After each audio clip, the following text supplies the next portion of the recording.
سلام علیکم همدیاران عزیز، اعضای گروه انگور و باغ. امروز 2 می سال 2024 می باشد و من به شما نتیجه ریشه‌کنانی چهارمغز خیتایی رو در همین کانتینر نشون میدم. روز 1 اپریل سال 2024، یک ماه پیش، من همین چهارمغز رو یک هفته تر کرده، 4 روز تر کرده، بعد در داخل هم کانتینر گرفته در کاغذ تشناب تر کرده موندم که کاری من برو نگیریم، برای که یک هفته پس دیدم که وقت خشک شده است، کاغذ و چهارمغزها خشک شده ایستادن.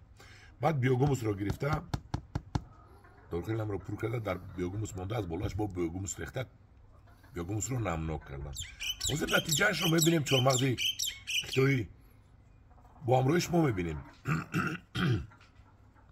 چگونه نیش گرفته است یا نه، و اگر نیش گرفته باشد ما در داخل همین خیلی خلطه تیار کردیم، میشنونیم، قسم پایینش رو 4 تا سوراخ میکنیم و آب میتیم تا اینکه چهارمغز ما کلان شود. و اگر حاضر نیش زده باشد من در داخل میشنونم، شما میبینید. و این چهارمغز رو من کلان کرده در باغ برده میشنونم و خدا خواهد اگر که در 2-3 سالگیش بست، این بهترین چهارمغز است.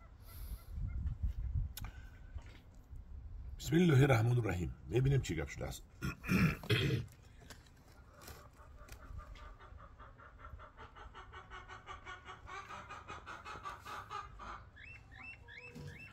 من این چهارمغزهای ما انا نیش زده است، دیدید؟ اینش نیش زدگی نه.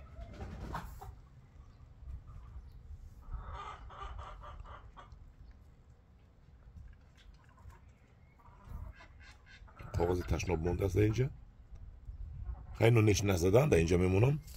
اینش رو دیدید چه خیلی نیش زده است. این رو موضوع میشنونیم. این قسم ریشه است، قسم برگ نه، این خیلی میشود. حاضر ما میشنونیم. باز در داخلی همین میمونیم، آستکه کم خیلی از بولش و خودش ریشه با پایان میرود. بیوگوموس رو میگیریم و آب میتیم بدتر.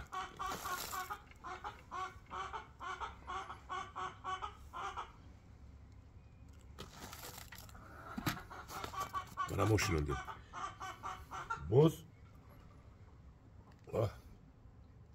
یکی دیگر یافتم، الان سبز شده است. هی بچه ها بینید سبز شده است، ریشه کرده است، سبز شده است. اینش رو هم میشنونیم. خلاصه گپ کاری ما برار گرفت.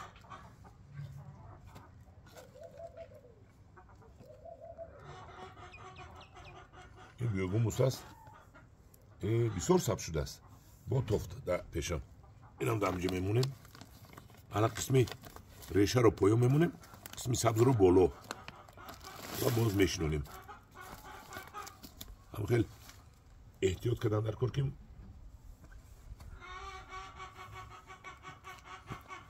این رو مون نشکنیم.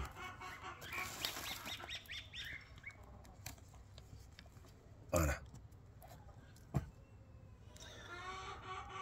این پر شده رفت است ریشه کردگیش. من برو وردن میگیرم. ببینید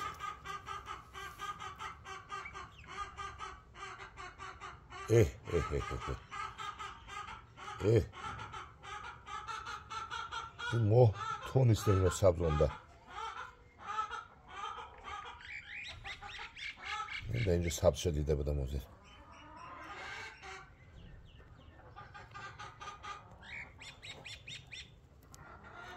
انا خلاصه گپ همدیاران عزیز، من حاضر از پس شنودن همینا میشم. در درون هم پاکت کم میشنونم و آب میتیم و با در درون یک یشک کلان مونده حرکت میکنیم اکنون اینا رو سبزانیم. من چهارمغز خیتایی رو سبزاندم. اکنون دوامش رو میبینیم چه خیلی میسبزه در درون پاکت ها، چون که در درون پاکت ها سبزانم. اگر من با خاکش برده در زمین میشنونیم ماهی اوگوست. همدیاران عزیز، در یک ماه چهارمغز رو من ریشه دار کردم. چهارمغز رو ما میتونیم که در جای مقیمیش، در جای دائمیش از ماه دکبر در زمین پرتویم خودش بروید، لیکن من دیر کردگی بودم سبزونیدن همین رو من تیزونیدم با راهی در آب تر کردن، در کانتینر موندن، در گرمی موندن. باور کنید این دستتون رو میاندازید که گرم است، گرم. و من این راهی هرچی تیزتر سبزوندن چهارمغز. همدیران عزیز در پانوی خدا باشد، اگر که به شما معقول شدگی باشد همین یک لایک را شما خصیصی نکنید، جیخید یک پدلیت کنید، یک رفیق شما بیند یا رفیق شما بیند با من لایک شما در کنید، برای رفیق شما در کن. همدیران عزیز در پانوی خدا باشد، خدا نگهبان شما باشد.